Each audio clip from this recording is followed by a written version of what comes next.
Table Talk. This is a show where we discuss topics that you submitted. Hashtag Table Talk. I'm Trisha Hirschberger. I'm Philip DeFranco. And I'm Steve Zaragoza. Stevie, why don't you pick it for us? Oh my goodness. Start it off. This is terrifying. Do it.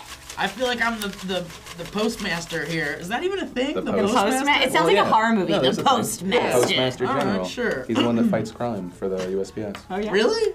Yes. A thing? Yes, What are you talking about? Wait, isn't there a video game? There's a mobile video game where the Postmaster is like the good guy. We reviewed it. Paperboy? This is just really bad. This is how you can tell we filmed this first thing. Yeah, exactly. Wait, Also, isn't there a movie with Kevin Costner called The Postmaster? Or is it The Postman? Feist Ewan, this isn't really a topic, but he says... What keeps you up at night? What keeps you up at night? People that don't know what topics are, and they confuse them with questions. Yeah, No, what try keeps me another. up at night? All the things that make no sense. Roaming black holes that move. Yeah. That scares me. Yeah. Meteorites killing people Yeah. because the thing that happened in Russia, that terrifies me because I used to have dreams that was going to happen. That's how I'm going out. I'm going to die of a heart attack. I know that. I know that's how I'm going out. But in my head, it's just going to be like the weird thing, which maybe, hey, it's a good story. You guys? For me, it's anything that I don't understand. So similar to you, like black holes, meteorites that could just come out of nowhere. But also that stems into ghosts and aliens. My fears, the things that keep me up at night, are very similar to that. Like, seriously, like, I have children's fears, like, as an adult. I don't know, maybe there's more deep-seated psychological issues that are going on there. But ghosts, shadows scare the shit out of me. But, you know what? Check this out. Wait, shadows like Peter Pan? Well... Let's see. This is from Hannah Barudin. I'm probably pronouncing that wrong. Oscars 23, best speech, worst speech. What would your acceptance speech sound like? Best speech of the night, I think Jennifer Lawrence. That's because Jennifer Lawrence wins everything, including my heart. Yeah, absolutely. Oh. Worst speech, the poor bastard who got chomped by the Jaws, like, speech music. Did you guys see it? I No, thought I it was didn't hilarious see it. with the Jaws music is what they used. And then they just cut the dude's mic, and that guy has to feel like a jerk because he like didn't let anyone else talk. He was rambling, but they proved their point, and it's like the same thing like why you make an example of someone, you're like, look what happened to him, never again.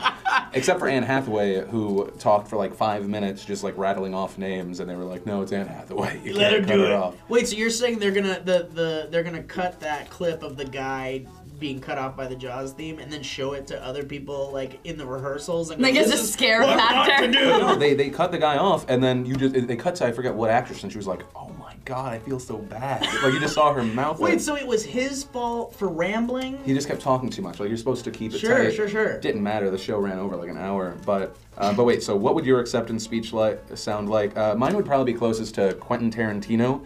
Because he like congratulated all his actors, but he then congratulated himself for being so smart to pick all the fantastic actors. Wow! Because I'm like SourceFed's great and it's all them, but who picked them? No, Well. that's so. But because it's like truth, but douchiness, but kind of wrapped in bacon. Well, you gotta have that. You gotta Right, have that bacon. like I know what I'm doing Well- type persona. well, You can't 'cause- just be like, "Oh, this happened, I guess." And I don't know that it's just being cocky. I think it is giving credit where credit's Yeah. due. If Right. a lot of the good stuff comes from casting, Yeah. then bravo to the Because casting. what I will professional. say is that there's a point where being humble does not serve you. Yeah. Right? Like I would walk into meetings and be like, oh yeah, no, it's kind of cool, it's whatever. But then you have to just like walk in and be like, no, this is the way it is. I don't know. And then people were like, "Okay." Well, I I think don't that's know. why there's Just so many. some people. You guys know me. though. Well, and then there's the George Lucas syndrome, where like he's What's got that? the worst possible ideas ever. People are just like, "Yes, this Jar Jar Binks is a great idea." Oh Wait, God. so best word speech, or did you guys see it at all? Look, okay, so I'm a bad movie boy. You know, I love my movies, Phil. I'm a big movie nerd. But I was at Disneyland yesterday. Oh, better thing. Right, Way better. right. I And- like Disneyland, but Oscars. But you know what was awesome? My mom was I watched it constantly. passively. Oh, you watch it passively? In the background, I'm like, You pay wait, attention? did everyone just go ooh? DVR, go back, go back. Oh, Well- Seth MacFarlane said women are all sluts. Okay, cool. I didn't think he said that. No, he didn't, but I saw like a lot of female bloggers ripping him apart. From the We Saw today. Your Boobs song? The We Saw Your Boobs. I thought that was hilarious, by the way. He made light of the Chris Brown Rihanna thing, and I was like, no, Which why are you was oohing? I was funny. like, all his fans took him back. It's ridiculous. Well, and it's like, his type of humor is that, oh, that's so offensive, but hilarious. Yeah. So, like, don't ask him to also, host. yeah, if they you should don't expect want it. that Yeah, to happen. Exactly. Yeah. Well, and as far as like not watching the Oscars, this is the age of the internet and Twitter and social networking and all that shit. And it just feels like I don't need to watch it especially because and my mom, I love you, Mom. She kept texting me like the winners, and I was like, oh, this is great. I don't have to. Your mom just gave you an update? Yeah, because I was at Disneyland and she was just like, Jennifer Lawrence, she looked great. And I was like, oh, thanks, Mom. So That's wait. great. So the question though, what is the coffee mug for best person? Whoever wears a hat that has a hamburger on it goes to Steve Zaragoza. What's your acceptance speech? Why did this happen? Who made this decision? Who was it? That person should be fired. This was a mistake. There's a typo. Thank you. That's actually pretty much what he said at the streamings. and Why'd then you let us in here? Yeah, remember I said that? The I Love Legolas mug goes to Trisha Hirschberger. What's your acceptance speech? Thank you, everyone. That's a lie, because she at the you to streamings you were like, everyone. you were hitting me. I was so excited. No, you're absolutely right. I was so excited. I was hitting you, and I'm sorry if I hit you I think too we hard. I think we're going last question / Oh. hopefully a topic. Dun, dun, dun, dun, dun, dun. All right, this is a producer submitted one. Blockbuster as a store.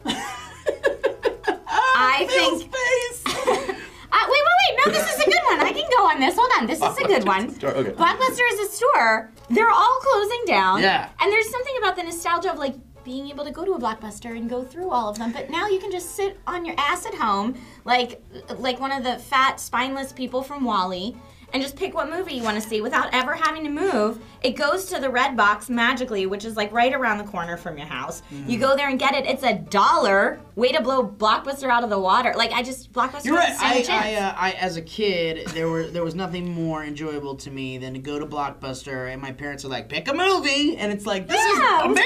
Yeah, no, cutting out Blockbuster, physical locations.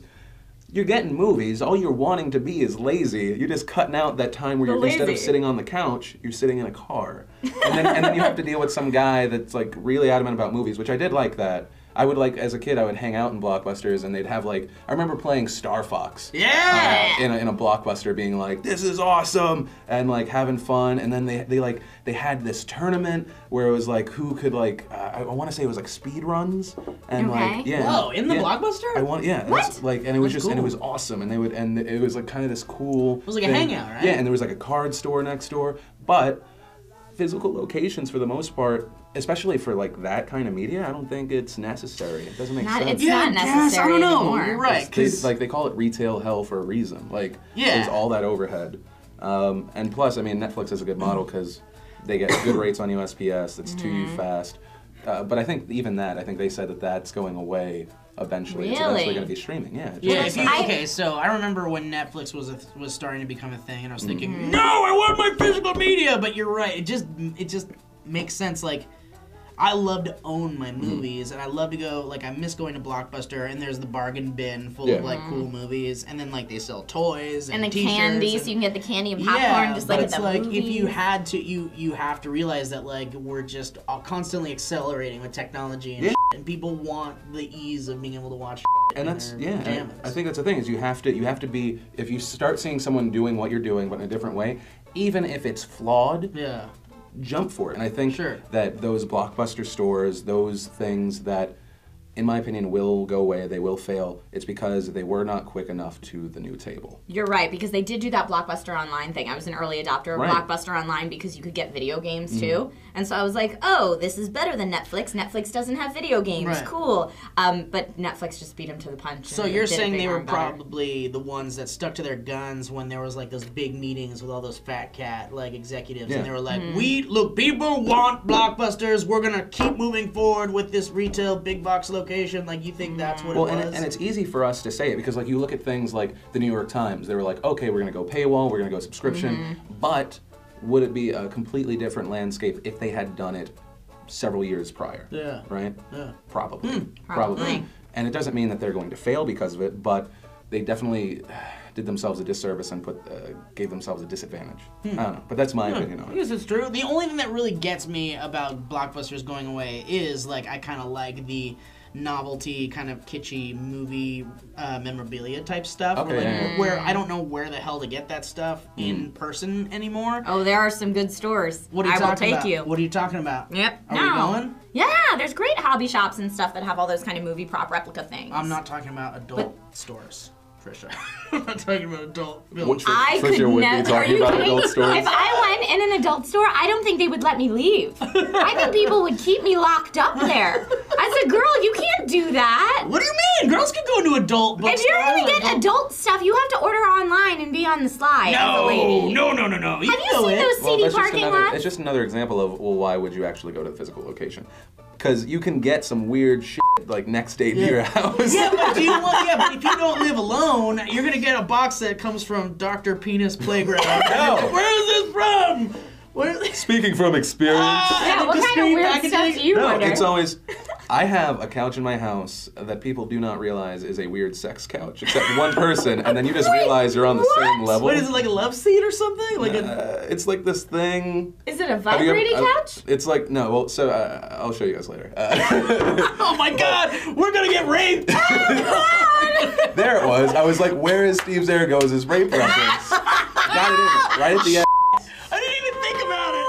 Oh no, I think that's a fantastic way to end. So yeah, guys, for topics, make sure you use the hashtag Table Talk on Twitter, or you can add us at SourceFed or any of the guys' Twitter handles. And then I don't know, do we have a question to relay to the beautiful people at home? Do you think? What weird sex furniture do you have in your house? Let us know in the comments down below. Or what things would you like to be changed up or go digital or words? Wait a minute, you guys literally switched brains for the question, because that question should have come out of Phil's mouth, and the technology one should have come out of your mouth. But until next time, my name's Trisha Hirschberger. I'm Philip DeFranco. I'm Steven Zaragoza. Thanks for watching.